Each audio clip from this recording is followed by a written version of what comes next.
मैं ये वीडियो देखकर बहुत उद्वेलित हुआ और बहुत इमोशनल हुआ। मैं रोक नहीं सका खुद को।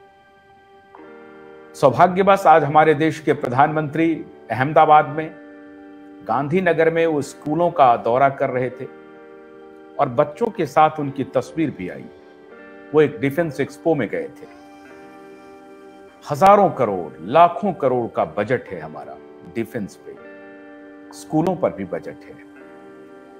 लेकिन वो बच्ची क्या कह रही है, पहले वो वीडियो देखिए। जरूर। क्या नाम है? कहाँ रहती हो? कौन स्कूल में पढ़ती हो? बाल विद्या मंदिर। क्या बात हुई थी, क्यों निकाला गया आपको? सर ने हम लोगों की फीस नहीं जमा थी, अभी 2 दिन हुए फीस मांग रहे थे, अभी जमा नहीं हुई थी। हमने वापस घर पे कहा था पापा आ जाते, पेपर नहीं दिया। इन लोगों ने हमको खड़ा रखा है पूरा दिन खड़ा रखा।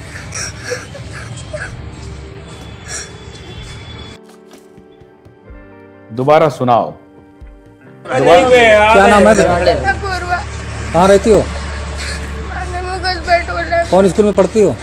बाल विद्या मंदिर। क्या बात हुई थी, क्यों निकाला गया आपको? सर ने हम लोगों की फीस नहीं जमा थी, अभी 2 दिन हुए फीस मांग रहे थे, अभी जमा नहीं हुई थी। हमने वापस घर पे कहा था पापा आ जाते, पेपर नहीं दिया। इन लोगों ने हमको खड़ा रखा है पूरा दिन खड़ा रखा।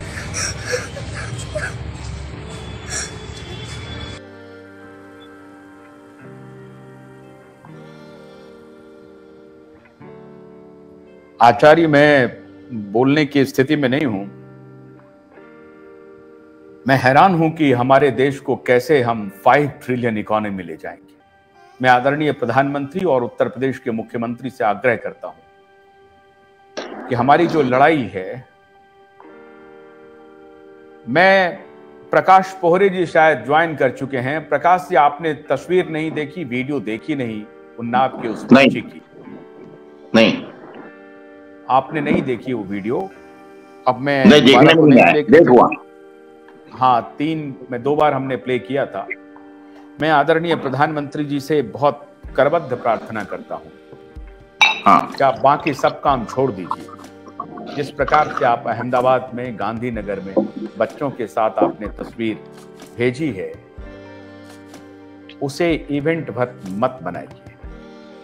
उन्नाव की ये बच्ची रो रही है क्योंकि उन्हें स्कूल ने एग्जाम देने की अनुमति नहीं दी, क्योंकि उनके पिताजी के पास स्कूल का फीस भरने के लिए पैसा नहीं था।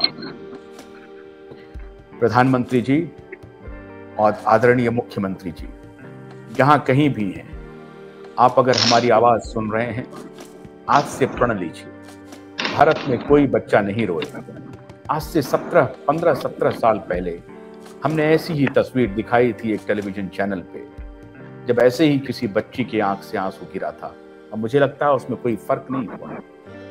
ये बात समझना पड़ेगा प्रधानमंत्री जी। कल इस विशेष मुद्दे पे मैं अपने दर्शकों को आग्रह कर रहा हूँ, कल हमारा स्पेशल शो जाएगा इसी मुद्दे पे, और उस वक्त हम प्रधानमंत्री जी से आग्रह करेंगे। देखिए, मैं आपको ये कहना चाहूंगा कि जितना तो मैं इन प्रधानमंत्री जी को समझा हूं, मेरे हिसाब से जो काम इन्होंने किए हैं वो अब तक भारत में इससे पहले नहीं हुए।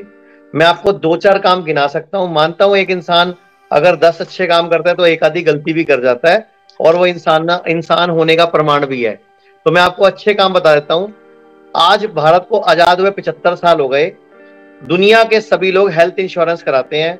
हेल्थ इंश्योरेंस सिर्फ एलोपैथी में चलता था, आयुर्वेद में नहीं चलता था। 2019 में जब मैं पहली बार प्रधानमंत्री जी के साथ जुड़ा, मैंने पीएम नरेंद्र मोदी मूवी बनाई जिसमें विवेक ओबराय थे। उसमें प्रधानमंत्री जी का जीवन मैंने पेश किया। तब मुझे पहली बार उनसे मिलने का सौभाग्य प्राप्त हुआ, और उसके बाद मैंने इनको समझना शुरू करा। उनके ऊपर पिक्चर आई इलेक्शन के टाइम पे, वो बाई चांस किसी वजह से वो रिलीज टाइम पे नहीं हो पाई, लेकिन पिक्चर लगभग भारत के 2 करोड़ लोगों ने देखी है। MX प्लेयर पे है वो पिक्चर। उस वक्त मैं इनके करीब आया, इनकी टीम के करीब आया, तो मैंने इनका विजन समझा, इनका मिशन समझा, और उसको मैंने फिर अपना विजन बना लिया। 2020 में आपको पता है पैंडेमिक आ गया। तो प्रधानमंत्री जी का प्रयास क्या है बता देता हूं। आज पूरे भारत में जितनी इंश्योरेंस कंपनियां बढ़िया हैं, वो 100% अगर आयुष कवर बोलते हैं तो उसका हेल्थ इंश्योरेंस करती हैं, और आयुर्वेद के जो हॉस्पिटल एनपेनल्ड हैं वहां वो इंश्योरेंस चलते हैं। यानी कि लोगों के पास एक ऑप्शन आया कि हम एलोपैथी के अलावा अपने इंश्योरेंस पॉलिसी को आयुर्वेद में यूज कर सकते हैं। और हमारे जितने हॉस्पिटल है हिम्स के नाम से, सब जगह वो आयुष पॉलिसियां चलती हैं। तो एक तो मैं आपको ये प्रभाव बता रहा हूं इस प्रधानमंत्री जी की सोच का। दूसरा मैं आपको बताना चाहूंगा, उनको हाँ जी, आपके पास इलाज कराने आते हैं उनको इंश्योरेंस मिलता है? बिल्कुल बिल्कुल। अगर किसी के पास पॉलिसी है तो उसका रिम्बर्समेंट हो जाता है। अभी 15 दिन में कैशलेस भी शुरू हो जाएगा। अभी हम हर महीने 30 से 40 लाख रुपए के लोगों के इंश्योरेंस के थ्रू इलाज करवा रहे हैं, यानी कि इलाज फ्री हो रहा है। और सबसे बड़ा आयुर्वेद का इंश्योरेंस का प्लस पॉइंट बताता हूं, 1 रुपया भी कटता नहीं है। यानी कि अगर किसी का 2.25 लाख का बिल बना तो उसको पूरे 2.25 लाख मिलते हैं, किसी का 1.5 लाख का बिल बना पूरे 1.5 लाख मिलते हैं। अभी हमारे हॉस्पिटल को, आपको पता है, 11 जुलाई 2021 को हमने हिम्स की शुरुआत की थी चंडीगढ़ में। मैंने doctor BRC, doctor Awadhesh Pandey, doctor Azad और डॉक्टर खादरवली की ब्लेसिंग के साथ ये शुरू हुआ था। हमारे हॉस्पिटल में हर महीने 35 से 40 लाख रुपए का इलाज इंश्योरेंस पॉलिसियों के थ्रू होता है, यानी कि लोगों का इलाज फ्री होता है। अभी 45 दिन लगते हैं रिम्बर्समेंट होने में। किडनी फेल है, लीवर फेल है, कैंसर है, थैलीसीमिया है, हर बड़ी बीमारी का इलाज हो रहा है। और सबसे बड़ा प्लस पॉइंट इंश्योरेंस पॉलिसीज हो रहा है। तो एक तो मैंने आपको ये प्रभाव बताया। दूसरा, प्रधानमंत्री जी के विजन में क्या आया कि जितने भी सरकारी कर्मचारी हैं पूरे इंडिया में, 2021 में एक सैंपल के तौर पे दिल्ली में CGHS लॉन्च हुआ आयुर्वेद का, डे केयर का। मतलब भर्ती नहीं होना, सिर्फ जाओ, इलाज कराओ, पैसे सरकार देगी। थोड़ा सा बीच में रोक करके मैं सिर्फ ये कह दूं आपको कि आप जितनी बात बताएंगे हमारे तरफ से प्रश्न सुनने के लिए भी तैयार रहिएगा। बिल्कुल बिल्कुल। मेरे सवाल बहुत ही कड़वे होने वाले हैं और कोई बात नहीं सर, नीम, करेला और नीम हमेशा फायदा करते हैं, आप भी फायदा ही करोगे देश का। तो मैं आपको घेरने वाला हूं, आप बोल लीजिए, बस आप बोलिए। तो CGHS की पॉलिसी पहली बार दिल्ली में आई और हमारी संस्था ने इनिशिएटिव लिया और गवर्नमेंट के साथ कंधे से कंधा मिला के हेल्प करी। तो अब हुआ क्या, दिल्ली में पिछले 1 साल में 1700 लोगों ने CGHS से इलाज कराया आयुर्वेद में। तो उसका बजट बनाया गया कि अगर ये 1700 लोग एलोपैथी में इलाज कराते तो सरकार के कितने पैसे लगते, आयुर्वेद में कराया तो कितने पैसे लगे और क्या फायदा हुआ। 1000 लोगों की वीडियो बनाकर माननीय हेल्थ मंत्री को, आयुष मंत्री को दी गई। आप हैरान हो जाओगे, उनका बजट बनाया गया कि अगर उनका इलाज एलोपैथी में करते तो 55 करोड़ रुपए लगते, आयुर्वेद ने वही इलाज 21 करोड़ में कर दिया। तो ये पॉलिसी गवर्नमेंट को पेश करी, जिसके बाद वो पॉलिसी रिन्यू होकर अब 5 साल के लिए दिल्ली में कर दी गई है। और उसी को कॉपी मार के दिल्ली गवर्नमेंट, आपकी सरकार ने दिल्ली सरकार के लिए कर दिया, राजस्थान गवर्नमेंट ने राजस्थान के अंदर कर दिया। अभी आज ही मेरी सुबह आयुष मिनिस्टर यूपी से बात हुई है, मेरी मीटिंग थी सुबह उनके ऑफिस में, मैं लखनऊ था सुबह। तो आज मैंने उनको पूरे डॉक्यूमेंट प्रपोजल भेजे हैं। और 3 दिन पहले गुजरात में प्रधानमंत्री जी ने आयुष्मान योजना में भी आयुर्वेद राजस्थान गुजरात में लागू कर दिया। तो ये काम अच्छे भी हुए हैं इस देश में, क्योंकि आयुर्वेद जब तक घर घर कैसे पहुंचेगा जब तक सरकारी कर्मचारी इलाज नहीं कराएंगे। तो ये पहल अच्छी है। हाँ, तुलसी बोलना गलत है, क्योंकि वो आदमी 1 नंबर का भ्रष्ट आदमी है, टेड्रोस, और वो चाइना का प्लांटेड आदमी है। जब टेड्रोस जो था वो अपने इथोपिया का विदेश मंत्री था, तो चाइना ने 96,000 करोड़ की फंडिंग की थी।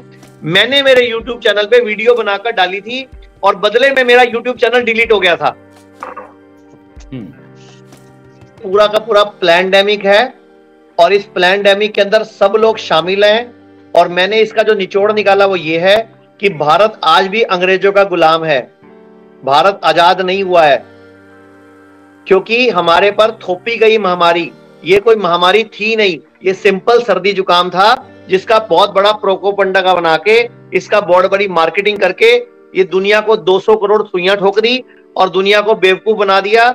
आयुर्वेद के हॉस्पिटल बंद कर दिए, आयुर्वेद को पीछे कर दिया और ऐसे लोगों को इलाज करने का मौका दिया जिनके पास इलाज है ही नहीं।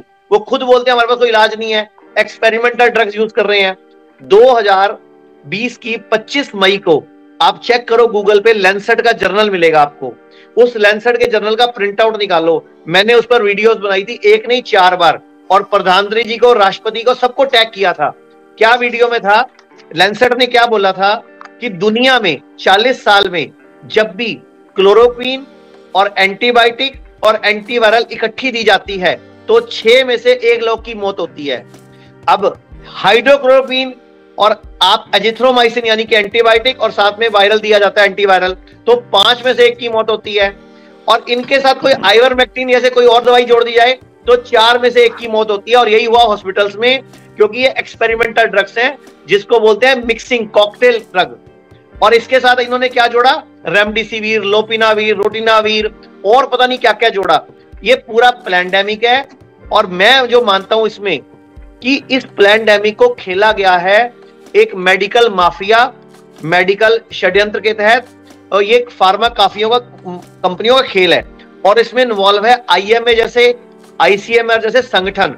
अब दूसरी बात कि सरकार क्या कर रही थी, तो जब कोई ऐसा दिक्कत आती है तो सरकार का जो बोर्ड है, सरकार जिन लोगों को मिलने के लिए बुलाती है वो ये एमबीबीएस डॉक्टर्स होते हैं और साथ में होते हैं आईएएस या आईआरएस। इनको कुछ ज्ञान क्यों होता नहीं, इनको लगता है इंग्लिश बोलते हैं, पढ़े लिखे हैं, ये सच बोल रहे हैं, जबकि ये सारे झूठ की दुकान है। इनकी डिग्री भी फर्जी है।